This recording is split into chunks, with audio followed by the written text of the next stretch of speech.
Салам, менин атым Асылай. Мен силерге өзүмдүн башыман өткөн окуяны айтып берейин деп чечтим. Анткени бул баарыңардын башыңарга келип калышы мүмкүн. Менин апам менин кандай экенимди билет. Мен чечкиним жок. Ар кандай манипуляцияларга баш ийип кетеримди жакшы билчү. Ошондуктан эрте эле жигиттер менен сүйлөшкөнгө даярдачу. Бул ал үчүн аябай көйгөйлүү маселелердин бири. Себеби мен дагы бул жарыкка жаштыктын катачылыгы болуп келип калгандаймын. Апам ошо ойдон эле башка эркектер менен мамиле куруп кете албай койгон. Анын айтымында эркектерге бир эле нерсе керек.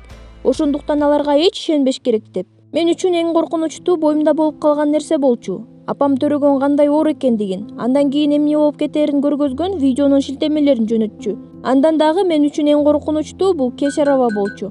Өзүң төрөй албасаң, ичиңден кескилеп анан баланы алып чыкканы. Кичине жата турсун деген нерсе жок. Бала төрөлөрдө нан бышкандай эле өз убагында алып чыгыш керек, же өзүң чыгарышың керек. Мына ушундай ойлор менен мен такыр эле балдар менен сүйлөшкөнгө даяр эмес болчумун. Мен ушунчалык коркуп калыптырмын. Эгер мени бала колуман кармап койсо эле боюмда бар болуп калат деп ойлочумун. Ошондуктан мен алардан каччумун. Алар деле мени көрүп мага жакындайын дешчү деле эмес. Мен бул нерсе үчүн аябай кабатырланчумун. 2-3 жолу истерика чыгардым. Жада калса келбеттүү деле эмес. Мындай эле кызды дагы свиданияга чакырышты. Апам бул нерсени көрүп аша чапканын айтты. Балдар менен кандай туура сүйлөшүш керек экенин үйрөтүп баштады. Үйлөнгүчөктү бала менен дистанция сакташ керек.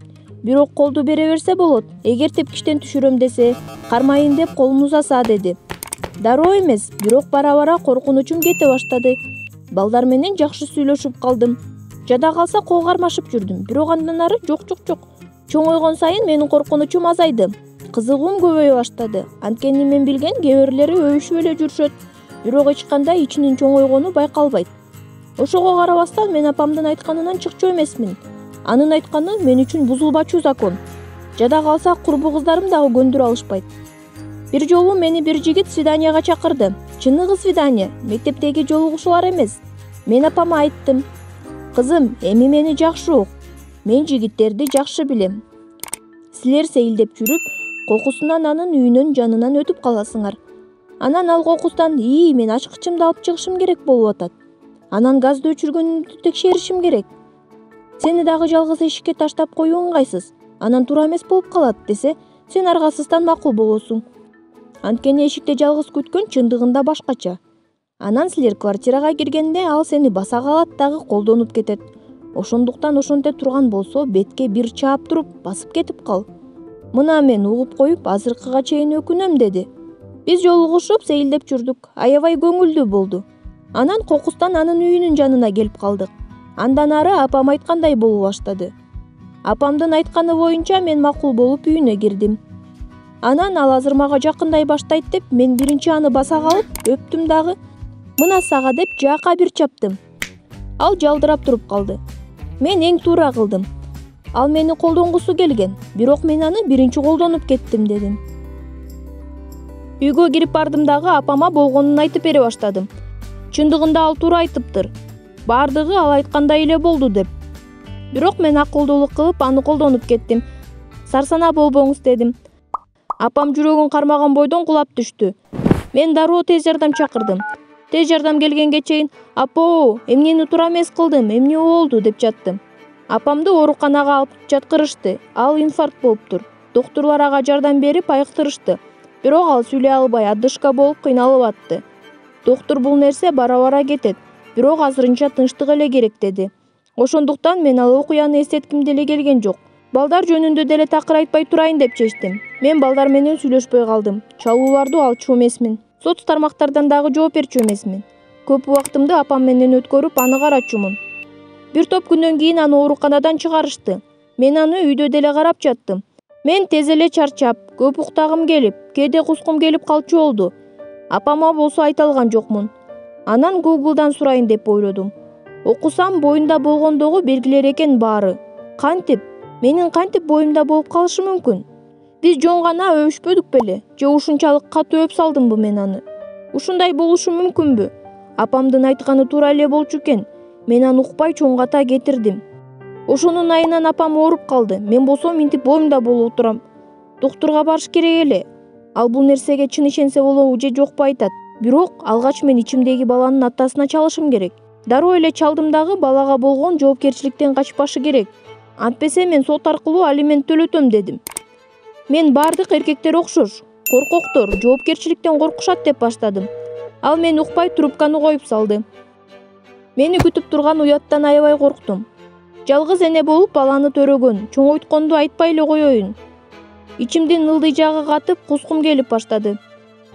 Мен ооруканага тез арада барышым керек эле. Мен тиги баланы таап, чогуу ооруканага барышыбыз керек. Бул сенин балаң дедим. Ал бар кетчи, жинди го бул деп качып кетти. Эптеп өзүмдү топтоп жакынкы поликлиникага өз алдынча эле барууну чечтим.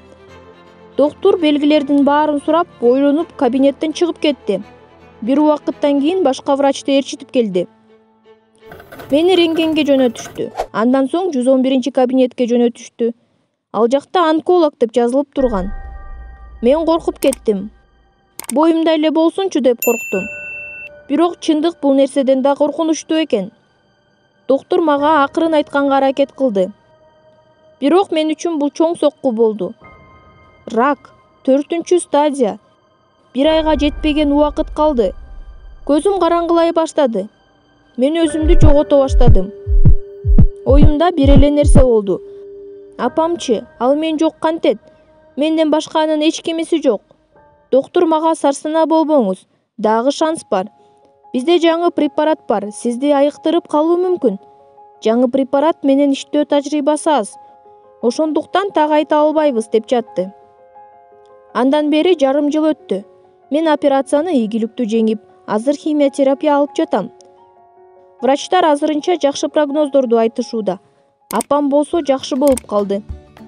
Мен өзүмдүн окуямды силер менен бөлүшкөнүмдүн себеби жашоодогу ар бир мүнөттү баалап жашагыла, эч кайгырбагыла жана ден соолукта болгула дейт элем. Аягына чейин укканыңыздарга рахмат.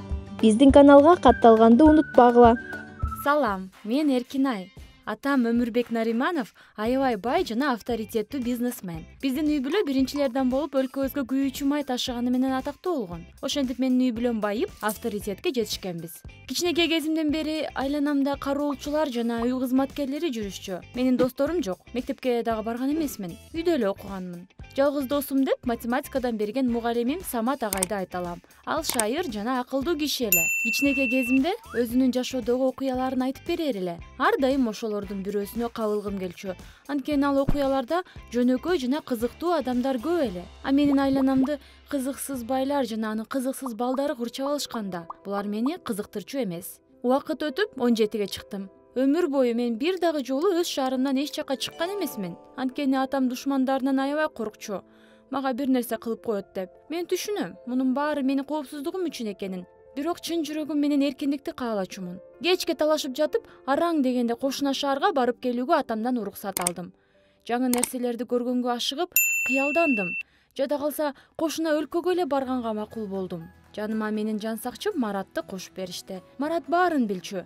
Эмне каалап жатканымды жана кээде ата-энеме билгизбей ишке чыкканга жардам берчү. Биз жолго чыктык. Кызыктуу жана жакшы болуп жатты. Көп жан сакчысыз тааныш эмес жерлерди кыдыруу. Ачка болуп кетип, Марат экөөбүз жакынкы кафеге кирдик. Кокустан ал жактан эски досум Самат агайды жолуктуруп калдым. Аны көргөнүмө абдан кубандым. Ал ар дайымкыдай эле шайыр жана акылдуу экен. Биз чогуу тамактаналык деп чечтик. Биз көптөн бери жолукпаганга ал кызыктуу жаңы окуяларды айтып берди. Көптөн бери чын жүрөгүмдөн күлгөн эмесмин. Кокустан агай мындай сунуш киргизди.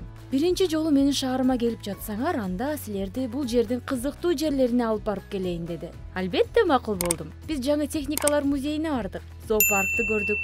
Жада калса, гольфта ойногонго жетиштик. Баары супер болду. Анан ал бизди үйүнө конокко чакырды. Аялы жаш козунун этинен козу гриль жасап койгонун айтты. Анын үйү шаардын сыртында экен. Жолго жарым сааттай кетти. Кечте кирип калган. Биз үйгө киргенде караңгы жерден эки бейтааныш адамдын көлөкөсү көрүндү. Кокустан кимдир бирөө бетиме суу салфетканы басты. Ошондо эсимди жоготуп жыгылдым. Ойгонгонумда Самат агайдын диванында колу бутум байланган бойдон отуруп турмун. Маңдайымда болсо бет башы канжалап жерде Марат жатыптыр. А жанында 3 киши туруптур. Алар Самат агай жана эки бейтааныш киши экен. Эркинай, кечирип кой. Мындай болушун каалаган эмесмин. Бирок айла жок, деди Самат агай. Анын жанында турган киши менин боштондугум үчүн акча сурап атама кайрылганын айтты. Баары түшүнүктүү болду. Менин эски досум алдап коюптур. Мындай жаңылыктан өзүмдү жаман сезип жаттым. Бирок эч нерсе кыла албадым. Акчаны эртең менен алып келиш керек эле. Мен үчүн Мараттын жабыркаганын көрүп кыйналып кеттим. Жиним келгендиктен кыйкырып агайдын эмнеге мындай кылганын билгенге аракет кылып, аягында жообун алдым. Көрсө, агайга акча керек болуп, жаман кишилерден акча алыптыр. Ошентип анын карызы көбөйүп кетиптир. Ага аз гана убакыт беришиптир кутулганга. Кокустан мен чыгып калдым, бир гана жан сакчы менен. Ошондо анын башына ушул жаман план келиптир. Убакыт өтө берди. Таң да катып калды. Чарчап, уйкум келгендиктен эч нерсени түшүнө албай жаттым. Кокустан үндөр чыкты. Бөлмөгө Самат агай кирип, мени бошото баштады. Анан мындай деди: "Маратты алып, арткы эшик менен качып чыккыла. Беркилердин эсин жогото чаптым. Аз убактыңар бар." Марат экөөбүз арткы эшикке чуркап жөнөдүк. Агай биздин артыбыздан келатты. Бирок аны бандиттер кармап алышты. Коркконумдан токтоп калдым. Бирок ал кыйкырды: "Токтобой, чурка!" деп. Марат экөөбүз жолго чыктык. Милиция дагы келип калды. Аларды агай чакырыптыр. Милиция менен кошо ата-энем да келиптир. Биз бронированный машинага отургандан кийин Самат агайга жөнөштү. 20 мүнөттөй убакыт өттү.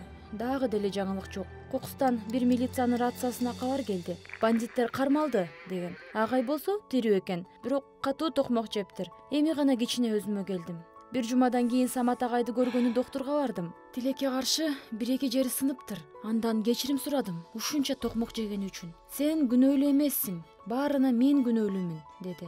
Мен аябай күлдүм. Анан мындай дедим: "Эми экөөбүздүн чогуу окуябыз бар. Баарын айтсак болот." Ал жылмайды. Анан экөөбүз ататтагыдай сүйлөшө баштадык. Самат агай доктурдан чыкканда аны бир нече убакыт түрмөгө камашты. Анда жеңилдетүү бар эле, анткени мени бошотуп милиция чакырган үчүн. Ошондон бери экөөбүздүн достугубузга атам жеңил карап калды. Анткени чагылган түшкөн жерине экинчи түшпөйт.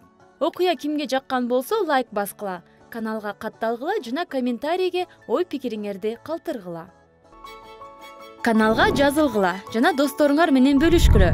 Жаңы бөлүмдөрдү өткөрүп жибербеш үчүн коңгуроону басып койгула.